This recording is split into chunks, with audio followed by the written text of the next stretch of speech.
E aí pessoal, tudo bem com vocês? Então, hoje eu estou aqui para falar um pouco dos elementos benéficos propostos pela disciplina de fertilidade, né? Uma atividade avaliativa da professora Franciele. Os componentes do grupo são eu, Vitor Portilho, Ayrton Maciel e Aline de Oliveira. Vou estar falando um pouco para vocês sobre esses elementos benéficos. O que são esses elementos benéficos?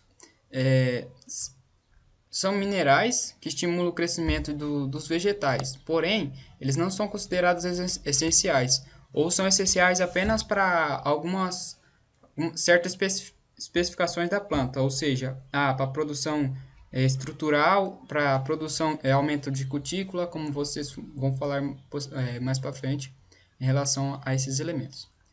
O primeiro aqui. O que seria? Esse elemento essencial, chamado silício, né? Si, sigla dele, é o segundo mais abundante da Terra, da crosta terrestre, com aproximadamente 28%, compostos por minerais de quartzo, opala e cristobalita, onde vai ser pelo processo de intemperismo e ele vai se transformar no ácido monossalítico, resultante do intemperismo desses materiais e resíduos vegetais. Na solução do solo vai ser encontrado como o ácido monossalícico e sua solubilidade vai variar de acordo com o pH também.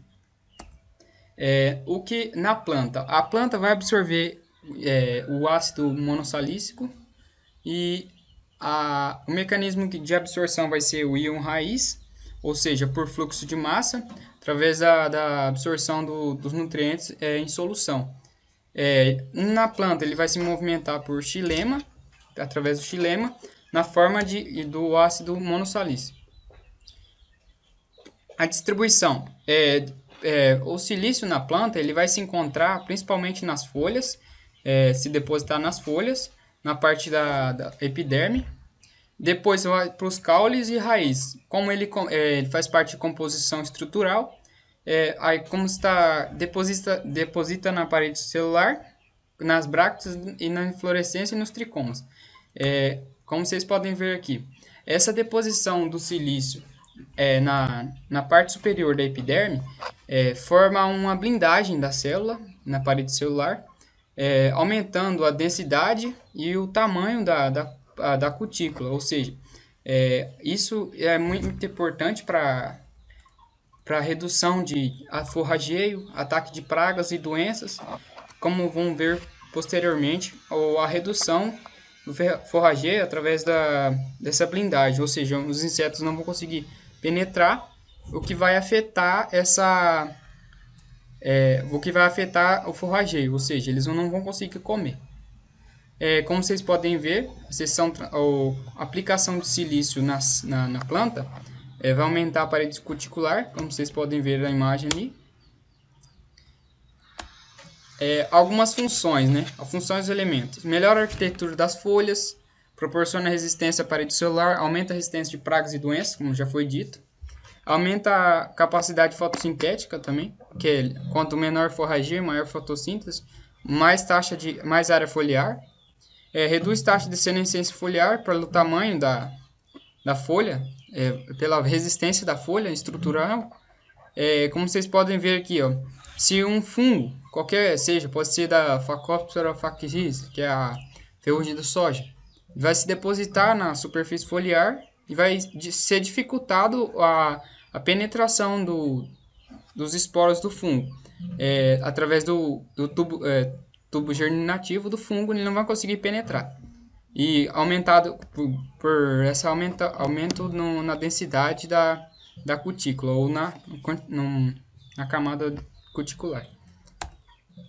A deficiência de silício na planta vai ter altamente ligado a estrutural, né, como já foi dito. Esse silício no arroz ele é bastante notado pela redução da brusone, que é a doença, né, que vai ser reduzido o ataque dessa doença na medida da proporção de silício que tiver na planta. Basicamente, como foi dito, aumenta a parede celular, aumenta a resistência da planta. No arroz também, em questão da estrutural, ele vai reduzir o acamamento de planta, porque ele vai entrar na parede celular, fortalecendo o caule ou a folha, reduzindo o acamamento.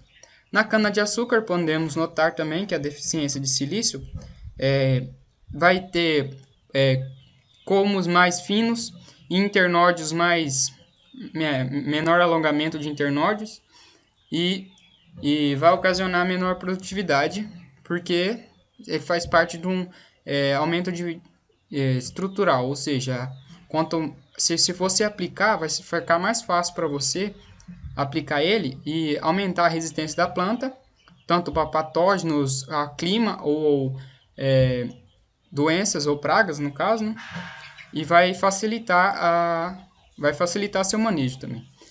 No milho foi notada que a aplicação de silício pode ocasionar a resistência a certas pragas, ou seja, forrageio, pelo aumento dessa camada cuticular. As fontes de silício que podem ser encontradas termosfato de magnésio com 23% de silício, sílica 97%, silicatos de magnésio e cálcio, e silicato de potássio, escória siderúrgica, bagaço de cana e casca de arroz. Basicamente, a aplicação de silício, hoje em dia, não é muito focada, mas para quem está interessado em aumento de resistência da planta, ou indutor de resistência, como ele é declarado, alguns pesquisadores mostram que ele é uma fonte de indução de resistência, seja para pragas ou doenças, até mesmo para clima. Aqui tem uma curiosidade que eu achei muito interessante, que é a aplicação do silício para a resistência da ferrugem do soja. Ou seja, a partir do momento que o fungo tenta penetrar na planta através do tubo germinativo, ele não vai conseguir penetrar pelo aumento da camada cuticular, como foi dito anteriormente. Ou seja, isso em escala agrícola é muito importante para redução de aplicação químico, aumento de produtividade, apenas usando os próprios elementos que você tem. Ou seja, pode ter uma economia de produtos sem prejudicar tanto o meio ambiente. Vou falar um pouco também do sódio, que na nossa região não é muito levado em consideração, por apresentar pouca quantidade no solo. É um cátion monovalente, similar ao potássio, ou seja, se ele é similar, ele vai poder competir.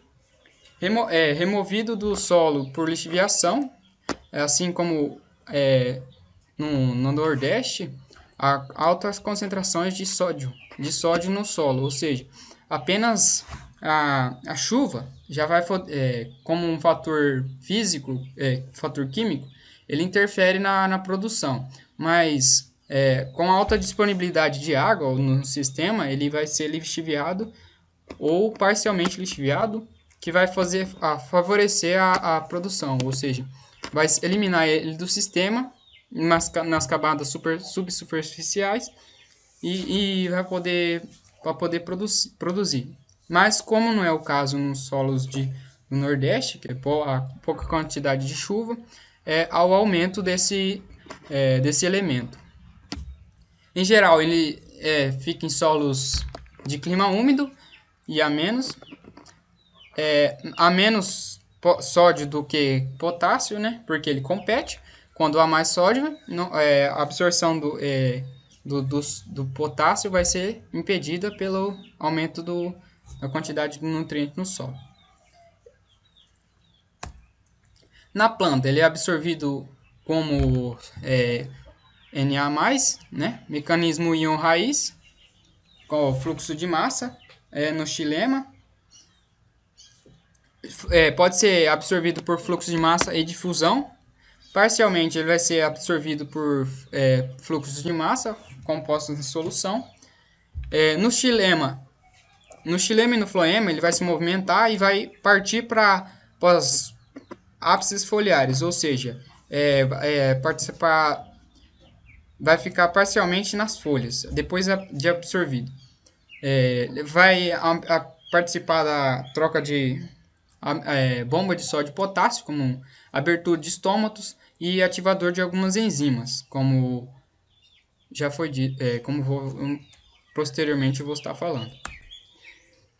Na planta, a substituição parcial do potássio pelo sódio vai vai alterar algumas funções, porque ele pode ser em pequenas quantidades, não vai alterar muito, mas como uma substituição total do potássio pelo sódio, por ser de mesma valência. Algumas reações enzimáticas vai alterar, contribuição com potencial dissoluto ou turgor celular, ou seja, na célula, como podemos dizer, ele vai alterar a turgidez pela hidroscopicidade do sódio. Ele vai atrair água, ou seja, vai acumular água nas partes, no ápice foliar, no estômago, e vai interferir na regulação osmótica da planta, que pode ocasionar a morte ou até mesmo senescência da célula. A proporção de sódio que pode ser substituído por potássio vai variar de acordo com a espécie. Tem espécies que suportam mais, dependendo da variedade das espécies. A expansão celular e balanço de água, que vai ser interferir também, como foi dito. Interfere de que forma? O acúmulo de sódio no estômago vai aumentar a quantidade de água, ou seja, a turgidez da célula vai aumentar. Porém, chega o ponto de turgor máximo, ele vai interferir, pode afetar ou não, dependendo da quantidade de sódio que a planta vai poder absorver. Ele atua na regulação estomática também, assim como o potássio. Pode interferir, dependendo da quantidade, como foi dito. Porém, nos solos com pouca quantidade de sódio, não vai ter esse problema. O excesso de sódio, ele pode ser considerado deficiência como do potássio, por ser de elemento parecido, com mesmas valências, e pode ser substituído em pequena quantidade, dependendo da quantidade que tiver no solo, pode interferir no sistema. Ele prejudica a produção agrícola porque, se substituir o potássio é um elemento essencial. O sódio já não.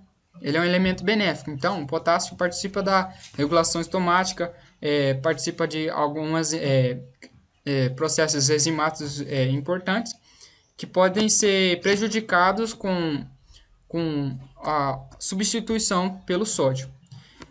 Os sintomas do sódio é similar ao do potássio, como por causa da quantidade não, mesma valência, né? Ele vai ser absorvido e possui quase a mesma função, porém a quantidade absorvida pela planta é diferente. Os sintomas vai ser áreas necróticas na planta, geralmente na área foliar, pelo aumento do turgor celular ou ocasionando a morte.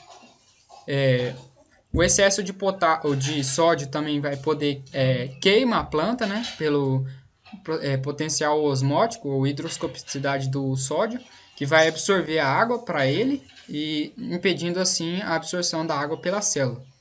A deficiência do sódio também pode ser comparada com o do potássio, porém na nossa região não vai ter esse problema, por causa que as culturas que nós cultivamos não tem tanta interferência, não tem tanta necessidade do sódio no sistema. Em regiões como em Caatingas, praticamente manguezais, na verdade, praticamente as plantas são adaptadas à absorção de sódio, que pode ser essencial para eles em relação ao potássio. Porém, isso parte para a adaptação. Algumas fontes de sódio, que pode ser o cloreto de sódio, que é o sal de cozinha, com 39% de sódio. o salitre do Chile, com 20% de sódio, como vocês podem ver na imagem, potássicos com NaCl, variável, né? Cloreto de sódio. Essas são algumas fontes de sódio que podem ser encontradas para substituição no sistema, ou no caso da nossa região não é muito utilizado, ok? O cobalto aí a nossa colega Aline vai estar falando. Bom, eu vou estar falando sobre o cobalto. O cobalto também é um elemento benéfico às plantas. O cobalto no solo. Ele é um cátion divalente, CO2+, adsorvido na fração da argila, como óxido de manganês, ou em complexos na matéria orgânica. E o comportamento dele no solo se assemelha aos de outros metais pesados, como o ferro, o manganês e o zinco. E ele tem uma forte tendência de criar quelatos. A disponibilidade dele no solo é favorecida pelo aumento da acidez ou de condições redutoras, como encharcamento, e o teor dele no solo também varia, de 1 a 40 mg por decímetro cúbico. E os teores mais baixos, onde que ele é encontrado em menor proporção, são em solos arenosos, devido a esse material de origem dele mesmo. O cobalto na planta, ele é adsorvido como cobalto 2+, e a absorção dele pela planta se dá pelo fluxo de massa, e a sua translocação na planta ocorre após a formação de quelatos como ácido orgânico. Esse mecanismo dele é o fluxo de massa, e ele é considerado pouco móvel, com mobilidade média via floema e com uma carga negativa, e alguns estudos apontam também que com a carga dele no xilema é como CO2+, mas ele movimenta, no xilema e no floema, fica como se ele movimenta como CO2+. A distribuição dele é raiz, nódulos e parte aérea, e a concentração do cobalto em plantas varia entre 0,05 a 0,3 miligramas, e é normalmente maior em leguminosas do que gramíneas, até por causa dessa formação desses nódulos, que é maior em leguminosas do que em gramíneas. A função do cobalto, ele é fundamental para a fixação de nitrogênio em leguminosas, a formação da cobalamina e da leguminoglina. O que seria isso? O cobalto, ele ativa diversas enzimas, dentre algumas delas a isomerase da metilmalonil CoA, a qual participa da biossíntese dos núcleos pirólicos. Também faz parte da estrutura da coenzima, da cobalamina e da vitamina B12, que é a responsável pela síntese da enzima da legimoglobina, que participa dessas atividades dos nódulos, por isso a importância dele. Em leguminosas dependentes da fixação biológica de nitrogênio, a deficiência de cobalto está associada com sintomas de deficiência de nitrogênio, e em leguminosas deficientes de cobalto existe a tendência de se acumular nos nódulos. E a deficiência dele, aqui mais na frente a gente vai ver. Aqui está essa função do cobalto, tem a formação da cobalamina e da legimoglobina, e os nódulos ativos indicando a fixação biológica. Aqui tem a deficiência do cobalto, que é essa seguida dessa clorose e dessa necrose, né, toda da folha. E em folhas mais velhas, ela vai ficando necrótica. E embaixo tem a deficiência de nitrogênio da soja, né? Que é esse aspecto aqui amarelado nas bordas da folha. Diferente aqui da deficiência do cobalto na folha da soja, né? Que é toda necrose, toda amarelada. Aqui a gente tem um gráfico que mostra que o ferro, o cobre, o manganês e o zinco, o cobalto e o níquel, como é essa curva dele, sempre para o pH mais ácido, né? Que o gráfico fala que é o pH de disponibilidade de nutrientes. Então, aqui são só imagens, né, demonstrativas dessa deficiência, desse gráfico, desse pH, né, do grau de disponibilidade. E aqui o excesso de cobalto, que também a falta prejudica E o excesso também, que o excesso dele, ele vai causar deficiência de ferro, manganês, vai lembrar a deficiência, né, de ferro e manganês. Vai apresentar sintomas, né? Então, a falta prejudica a formação dos nódulos e o excesso também ele vai causar sintomas, né? Deficiência na planta, principalmente do ferro e do manganês. Há algumas fontes de cobalto. O cloreto de cobalto, que tem 45,7%, o sulfato de cobalto, que tem 21%, e o nitrato de cobalto, que tem 17%. O selênio. O selênio, ele é outro também elemento benéfico para as plantas. E vamos estar falando um pouquinho dele. O selênio no solo. Ele é encontrado em rochas sedimentares das regiões mais secas, mas baixo teor em solos derivados de basalto e granito. O teor de selênio no solo é em média de 0,01 a 2 mg por decímetro cúbico. O selênio ele é um elemento não metálico, relacionado ao enxofre. Diversos estados de oxidação, na realidade são quatro, que é o selenato, o selenito, o selênio elementar e o selenito.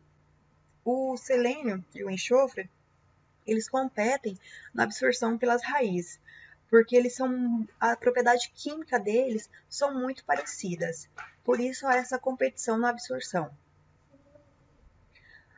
O selênio nas plantas, ele é absorvido como selenato. O mecanismo dele também é pelo fluxo de massa. No xilema e no floema ele movimenta como o selenato, né? E a distribuição dele se acumula nas raízes. Por que na raiz? Porque a raiz é o principal órgão de absorção das plantas.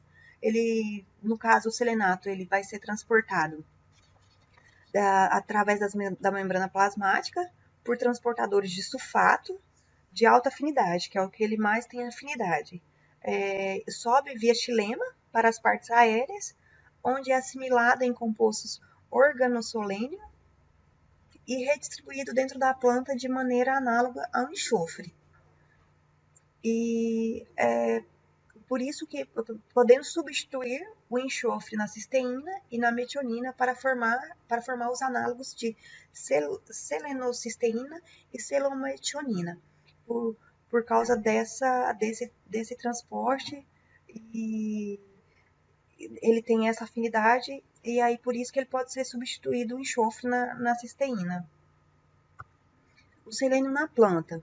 O selênio ele diminui a senescência das plantas, está sendo muito utilizado em gramíneas. Alguns estudos apontam, né, que está sendo muito utilizado em gramíneas por diminuir a senescência das gramíneas, né? Ele ativa o complexo antioxidativo dos vegetais. O que seria isso? Por ele ter esse poderoso papel antioxidante, ele atua prevenindo a formação de peróxidos, de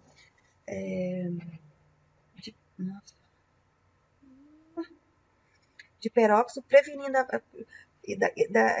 prevenindo a formação desses peróxidos da célula vegetal, bem como aumentar a eficiência do metabolismo do nitrogênio em plantas. Algumas enzimas, como a dimustase de superóxidos, a catalase, a redutase da glutationona, a peroxidase da gaiacol e a peroxidase do ascorbato. As fontes de selênio: selenato de sódio, que tem 42%, selenato de potássio, que tem 35%, e o selenito de sódio, que tem 45%. Por que essa preferência como que eu vou dizer, essas fontes de selênio? Às vezes nem é utilizado, alguns estudos apontam que não são utilizadas dessa forma, e sim só a adubação NPK, porque através da adubação NPK você já vai ter essa fonte de selênio necessária para os vegetais, para as plantas. Aqui está nossas referências bibliográficas, e é isso, pessoal, nosso trabalho é esse. sobre os elementos benéficos nas plantas, né, e no solo de uma forma geral. E a gente agradece e fiquem em casa, se cuidem e obrigada a todos. Boa tarde, meu nome é João Roberto Cruvinel, sou engenheiro agrônomo do estado de São Paulo, região de café Piraju, Garça e região de grãos, o Vale do Paranapanema. Eu ia tocar nesse assunto agora, direcionar a pergunta para você, Felipe. Lá a gente está tendo um problema sério na parte de café, de controle de broca, né? Em função principalmente da proibição de uso de determinados defensivos, agroquímicos, né? Eu queria saber como é que você vê isso, essa possibilidade de estar alinhando o silício nesse controle, né? Auxiliando nesse controle. Oi. E já queria também mandar outra pergunta duas perguntas para o Rodrigo. Na região de Safrinha lá, é uma região muito grande de Safrinha, a gente começou a utilizar o silicato de potássio junto com a pulverização das doenças fúngicas. E tivemos uma situação muito favorável a nível de redução de uso de fungicida e também ganho de produtividade. Era isso. Obrigado. Pois não. Nós testamos, então, o Super Green Sand na cultura do café, foram 6 experimentos em 3 anos. Né?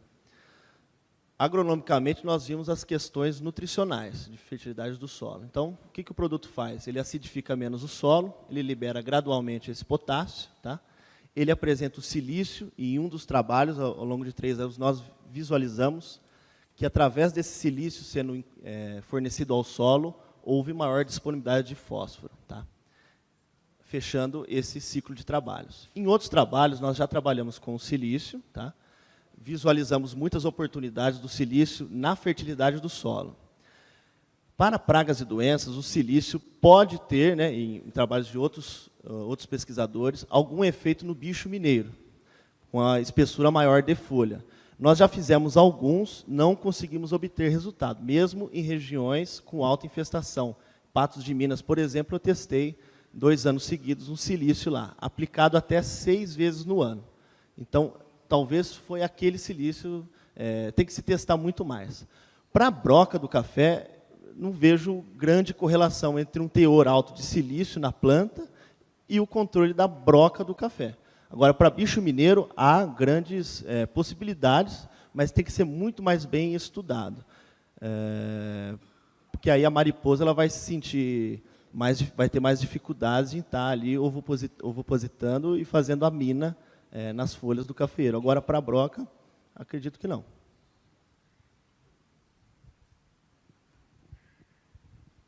Oi, quando você fala de silicato de potássio, via foliar e tudo mais, é claro, já existem vários estudos aí mostrando que quando você faz a aplicação de silício, tá, via foliar, eles, de uma certa maneira, ele tem uma indução de resistência, tá, que torna com que a planta se torne um pouco mais resistente.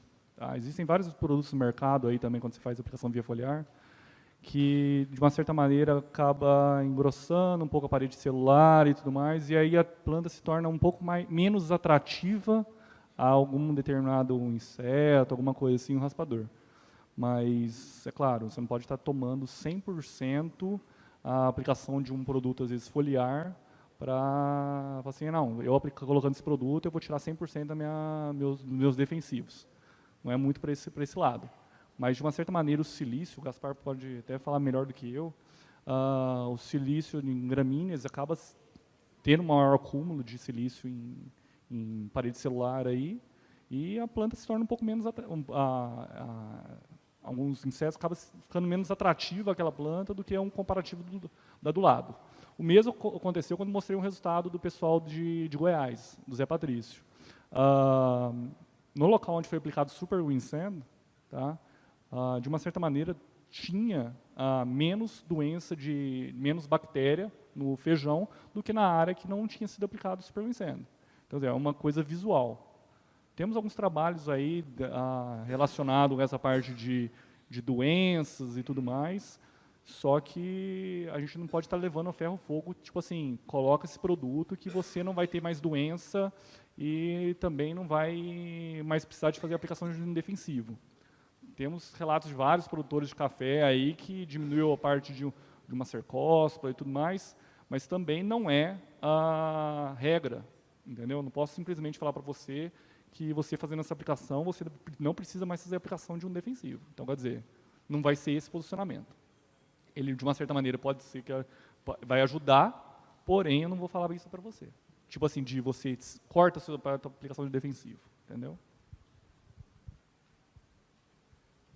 Você tem que tratar silício, seja dentro do green sand, ou seja, qualquer outra fonte, dentro de um conceito de manejo integrado. Se você for usar o silício simplesmente como um defensivo, aí não vai para frente. Agora, desde que seja parte de um manejo, de um programa de adubação, de um manejo integrado de pragas e doenças, é dessa forma que nós temos que trabalhar silício. E vamos mais longe, hein? Cana-de-açúcar, aqui a gente falou em 200 kg de K2O. A extração de silício na cana-de-açúcar de alta produtividade é de 350 quilos de silício.